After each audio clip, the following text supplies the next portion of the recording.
Hi అండి, welcome to our channel Telugu audio FM. ప్రేమ సంఘర్షణ కథ 20వ భాగాన్ని ఇప్పుడు మనం వినేద్దాం. ఇక ఊరికి వచ్చి రావడంతోనే ఐశ్వర్య అర్జున్ కోసం ఆ ఇంటికి వెళ్ళింది. అర్జున్ కోసం తన గదికి నేరుగా వెళ్ళబోతున్న ఐశ్వర్యని చూసి అరుంధతి పళ్ళు నూరుకుంది. ఆ వెనకనే వచ్చిన కూతుర్ని అల్లుణ్ణి చూసి తన ఫేస్ ఫీలింగ్స్ మార్చేసి నవ్వుతూ పలకరించింది. ఐశ్వర్య పేరెంట్స్ని కూడా నవ్వు నటిస్తూ పలకరించింది. ఐశ్వర్య అర్జున్ గదిలోకి రాగానే బాల్కనీలో నిలబడి ఫోన్ మాట్లాడుతున్న అర్జున్ని చూసి పరుగున వెళ్ళి అతడి ముందుకు తిప్పుకుని హక్ చేసుకోగానే అర్జున్ ఫోన్లో ఉన్న వాళ్ళకి నేను తరువాత కాల్ చేస్తానని కాల్ కట్ చేసి నవ్వుతూ ఐశ్వర్య చుట్టూ చేయి వేశాడు. అతడి నుండి కాస్త దూరం జరిగి అర్జున్ గారు మీరు బాగానే ఉన్నారు కదా అని అంటూ అతని ముఖం బాడీ అంతా తడిమి చూసి ఏమీ కాలేదని తెలిసి ఆ మిస్ ఫీలింగ్తో తిరిగి గట్టిగా అతన్ని హక్ చేసుకుంది. ఐశ్వర్య ఫీలింగ్ తెలిసిన అర్జున్కి చాలా సంతోషంగా ఉంది. తనని గట్టిగా హత్తుకుని ఏంటే ఇంత తొందరగా వచ్చేశావు, బావ వాళ్ళని నిద్రపోనీ లేదా అని నవ్వుతూ అడిగాడు. మిమ్మల్ని చూసేదాకా నా మనసు నిలవలేదు, అందుకే అన్నయ్యని లాక్కుని వచ్చేశాను అని నవ్వి అర్జున్ పాదాల మీద తన పాదాలు నిలిపి అతడి తల వంచి అర్జున్ పెదాలపై ముద్దు పెట్టి అతడి ఎదలా ముఖం దాచుకుంది. నేనిక ఇక్కడే ఉంటాను, ఎక్కడికి వెళ్ళను, అమ్మ వాళ్ళకి మామయ్య వాళ్ళకి మీరే చెప్పండి అర్జున్ గారు అని అంటూ బెంగగా చెప్పేసింది.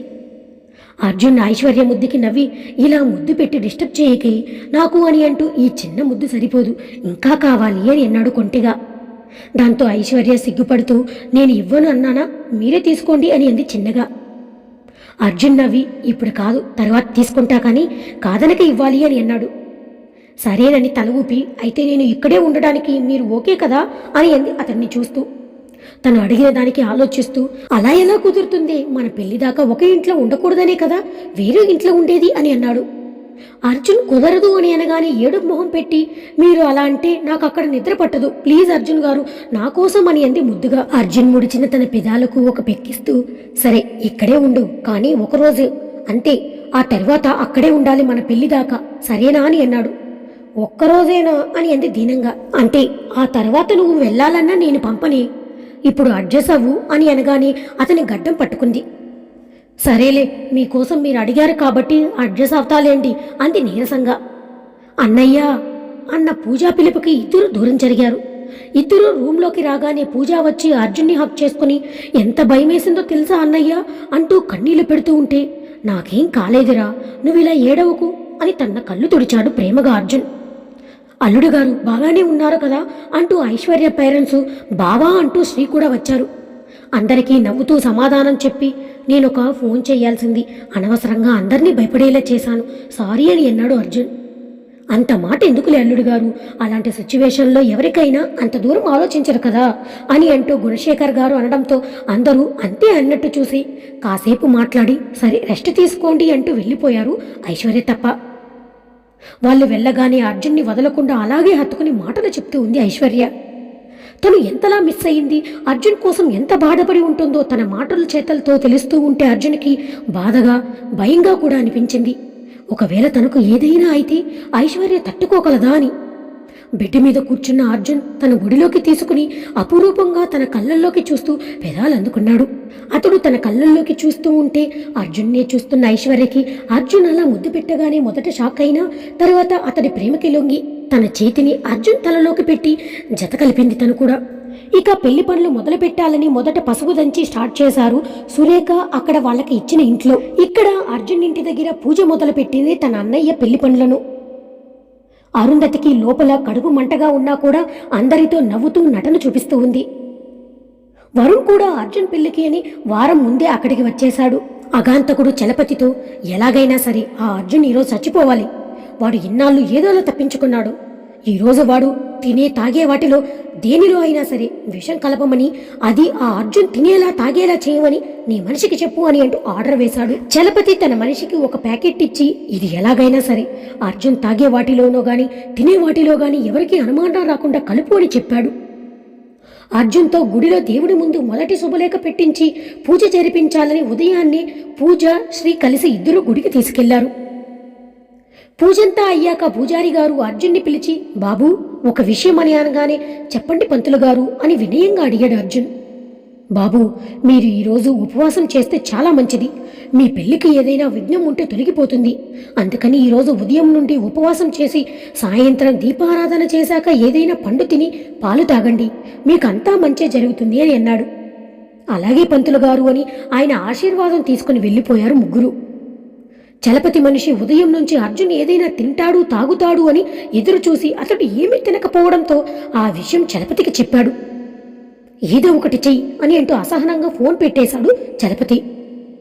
అర్జున్ ఉపవాస సంగతి తెలిసిన ఐశ్వర్య కూడా ఇక్కడ ఉపవాసం మొదలుపెట్టింది. ఆ విషయం తెలిసి అర్జున్ ఫోన్ చేసి, నీకు పిచ్చేనే, నేను ఉపవాసం ఉంటే నువ్వు కూడా తినకుండా ఉంటావా అని కోపంగా అరిచాడు. మీరు తినకపోతే నేను తిననని మీకు తెలుసు కదా, ఇప్పుడు నన్నెందుకు అరుస్తున్నారు అని అంది బొంగమూతితో. నేను నీకు చెప్పలేనే అని విసుక్కుంటూ, అది కాదే, నేను ఉంటే సరిపోతుంది కదా, నువ్వు కూడా ఉండడం ఎందుకు, తర్వాత నీరసంతో పెళ్లిగాని సరిగ్గా ఎంజాయ్ చేయలేకపోతావే అని అన్నాడు. మీరు నా పక్కన ఉంటే నాకు ఫుల్ ఎనర్జీ ఉంటుంది, డోంట్ వరీ అర్జున్ గారు అని అంది. అర్జున్ తల కొట్టుకుని, నీకు నేను చెప్పలేనే గాని పోనీ పాలు తాగే ఫ్రూట్స్ ఏదైనా తాగవే అని అన్నాడు. సరే పాలు తాగతాలేండి అని అంది అర్జున్ బాధ పెట్టలేక.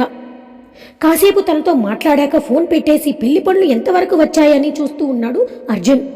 అతడిని గమనిస్తున్న ఆగాంతకుడు, వీడి ముఖంలో ఈ నవ్వు ఉండకూడదు ఎప్పటికీ అని అనుకున్నాడు కసిగా. బైక్ని బయట తీస్తున్న అర్జున్ని చూసి వాడికి ఓ విషపు నవ్వు వచ్చింది పెదాలపైకి.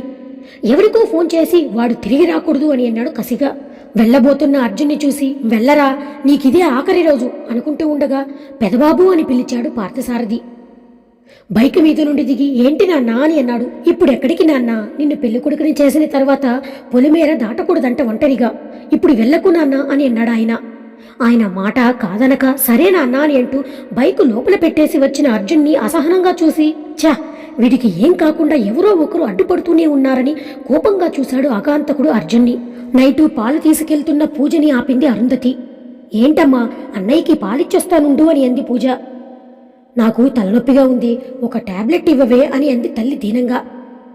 సరేనని పాల గ్లాసు అక్కడ పెట్టి తన రూమ్కి వెళ్ళింది పూజ. అరుంధతి తనపై అనుమానం రాకూడదని పూజ వెనక వెళుతూ తన మనిషికి సైగ చేసింది. వాడు వెంటనే ఎవరూ చూడకుండా ఆ పాలల్లో చలపతి ఇచ్చిన పౌడర్ కలిపి అక్కడి నుండి జారుకున్నాడు. ఇక పూజ అరుంధతికి ఆ టాబ్లెట్ ఇచ్చి పాలు తీసుకుని వెళ్ళిపోతుంది పూజ. అర్జున్ ఆ పాలు తాగాలి, వాడి పని అంతే అని సంబరంగా చూస్తూ ఉంది అరుంధతి. పూజ అర్జున్కి పాలు ఫ్రూట్స్ ఇచ్చేసి వచ్చేసింది. అర్జున్ పాలు తాగుదామనుకునే టైంకి ఐశ్వర్య కాల్ చేసింది. నవ్వుతూ, నీ గురించి తలుచుకున్నానా, నువ్వు ఫోన్ చేశావే అని అన్నాడు. అవునా అని నవ్వి, నాకు మిమ్మల్ని చూస్తూ ఉపవాసం చాలించి తినాలని ఉంది అని గారాలుగా అడిగింది ఐశ్వర్య. తనకు కూడా ఐశ్వర్యతో కలిసి ఉపవాసం ముగించాలని ఉండడంతో సరే వస్తున్నానని ఫోన్ కట్ చేసి పూజ ఇచ్చిన పాలు పండ్లు అలాగే పెట్టేసి ఐశ్వర్య దగ్గరికి వెళ్ళాడు అర్జున్. అర్జున్ బయట వెళ్లడం ఎవరూ చూడకపోవడంతో అరుంధతి అర్జున్ ఆ పాలు తాగుతాడనుకుంది. పూజ వాళ్ళ అన్నయ్య తిన్నాడు అని అనుకుంది. అర్జున్ వెళ్లేసరికి అతడి కోసం ఫ్రూట్ సలాడ్ చేసి పెట్టింది ఐశ్వర్య. అర్జున్ని తన గదిలోకి తీసుకెళ్లి బౌల్ తీసుకెళ్లి తనే తినిపించింది. నువ్వు కూడా తినలేదు కదే, తిను అని అంటూ ఆ స్పూన్తోనే ఐశ్వర్యకి అర్జున్ తినిపించాడు. ఇద్దరూ తిని పాలు తాగాక కాసేపు కబుర్లు చెప్పుకుంటూ గడిపారు. అర్జునిక నేను బయలుదేరుతానే అని అంటూ ఐశ్వర్యకి బాయ్ చెప్పి తన ఇంటికి వెళ్ళిపోయాడు. ఎప్పుడెప్పుడు తెల్లవారుతుందా, ఎప్పుడు అర్జున్ చనిపోయాడనే వార్త వింటామా అని రాత్రంతా జాగారం చేస్తూ ఉంది అరుంధతి. అందరికన్నా ముందు లేచిన ఆవిడ కావాలని పాలేరుని అర్జెంట్ చేసి మరీ పాలు పితికించి కాఫీ పెట్టుకుని అర్జున్ గదికి వెళ్ళింది.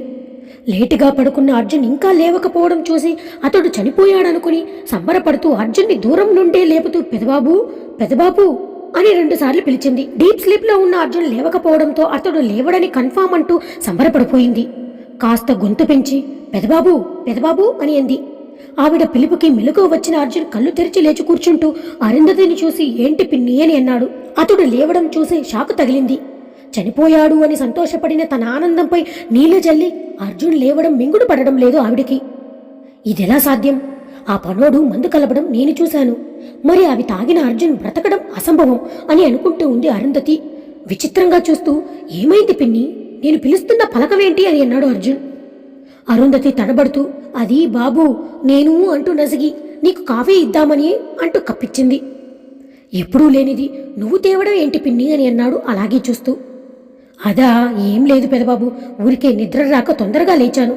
నువ్వు నిన్నంతా ఉపవాసం చేసి ఏమీ తినలేదు కదా, అందుకని ఉదయం కాఫీ తాగితే నీరసంగా ఉండదని నేనే కాఫీ చేసి తెచ్చాను అనింది. అర్జున్ అరుంధతికి తనపై ప్రేమ ఉందని సంబరపడి థ్యాంక్స్ పిన్ని అని కాఫీ కప్ అందుకుని తను కాఫీ తాగుతూ ఉంటే రూమంతా చూసింది అరుంధతి.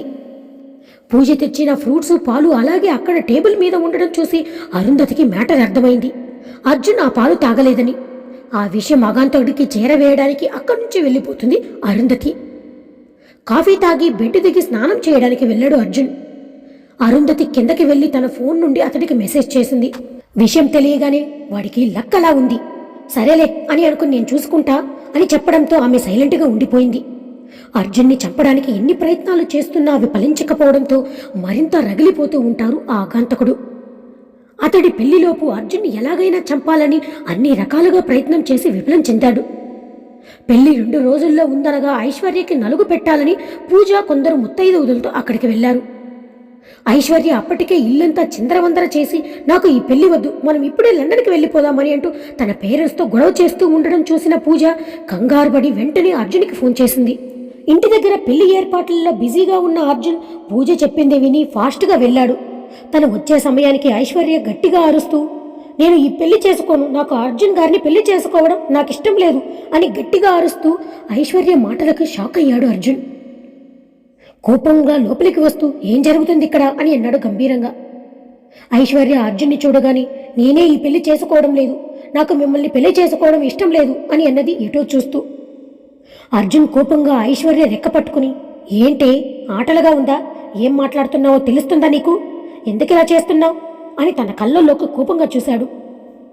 ఆమె కళ్ళల్లో ఏదో బాధ, కానీ పైకి కోపం నటిస్తూ అర్జున్ చేతిని విదిలిస్తూ నేను నిజమే చెప్తున్నాను, ఈ పల్లెటూరులో మీతో కలిసి మట్టి పీసుక్కుంటూ నేను బ్రతకలేను, నేను మిమ్మల్ని ప్రేమించాను, మీ ఒడ్డు పొడుగు చూసి నేను ప్రేమ అని మీ వెంట పడుతున్నాను అని నా ప్రేమని చులకన చేశారు, అందుకే మిమ్మల్ని నా ప్రేమతో పడేసి తీరా ఇప్పుడు కాదు అంటే ఆ బాధ ఎలా ఉంటుందో మీకు తెలియాలని ఇక్కడి దాకా తీసుకొచ్చి పెళ్లి ఆపాలి అని అంటున్నాను. మిమ్మల్ని నేను పెళ్లి చేసుకోవడం కుదరదు అని అంటూ మమ్మీ డాడీ మనం వెళ్దాం పదండి, ఇక్కడ ఒక్క నిమిషం కూడా ఉండకూడదు అని అంది ఐశ్వర్య. ఐశ్వర్య ఎందుకు ఇలా చేస్తుందో అర్థం కాకపోయినా ఆమె తనని వదిలి వెళ్తాను అని అనడంతో చాలా కోపం వచ్చింది అర్జునికి. తన ప్రేమని తనే అబద్ధం చెప్తూ ఉంటే భరించలేకపోయాడు. లాగి ఐశ్వర్య చెంప మీద ఒక్కటి కొట్టి ఏంటే నాటకాలాడుతున్నావా, ఫస్ట్ టైం అర్జున్ని అంత కోపంగా అందరూ చూడడం, చూడు ఇంకొకసారి నీ నోటు నుంచి ఆ మాట వచ్చిందంటే అని అంటూ ఐశ్వర్య పేరెంట్స్ వైపు చూసి సారీ అంకుల్, సారీ ఆంటీ అని అంటూ పూజ గదిలోకి వెళ్ళి 1 నిమిషంలో తిరిగి వచ్చాడు. అర్జున్ ఏం చేస్తున్నాడో అర్థం కాకపోయినా అరుంధతి ఆ ఆగంతకుడు మాత్రం చాలా ఆనందంగా ఉన్నారు. వాళ్ళిద్దరి మధ్య గొడవ వల్ల వాళ్ళ పెళ్లి ఆగిపోతుందని. అర్జున్ ఐశ్వర్య ముందు వచ్చి నిలబడి కోపంగా నన్ను వదిలి వెళ్ళిపోతావా, ఎలా వెళ్తావో నేను చూస్తానే అంటూ తన చేతిలో ఉన్న తాళిని తీసి ఐశ్వర్య మెడలో కట్టేశాడు అర్జున్. అర్జున్ చేసిన పనికి ఐశ్వర్య షాక్ అవుతూ అర్జున్ గారు ఏం చేస్తున్నారు, వదలండి అని అంటూ అతడి చేతులను దూరం జరపాలని చూస్తూ ఉంటే అర్జున్ ఇంచు కూడా కదల్లేదు. అర్జున్ గారు ఏం చేస్తున్నారు, నాకు ఇష్టం లేదంటే బలవంతంగా పెళ్లి చేసుకుంటున్నారేంటి అని అంటూ కన్నీళ్లతో నిస్సహాయంగా చూసింది. ఏయ్ నోరు మూసుకొని ఉండవే అని అంటూ కసిరి 3 ముళ్ళు వేసిన తరువాత తన చెయ్యి బట్టి ఇదెందుకు ఇలా చేస్తుందో నేను కనుక్కుంటాను, మీరందరూ ప్రశాంతంగా ఉండండి అని అంటూ ఐశ్వర్యని లాక్కొని తన రూమ్కి వెళ్ళాడు అర్జున్.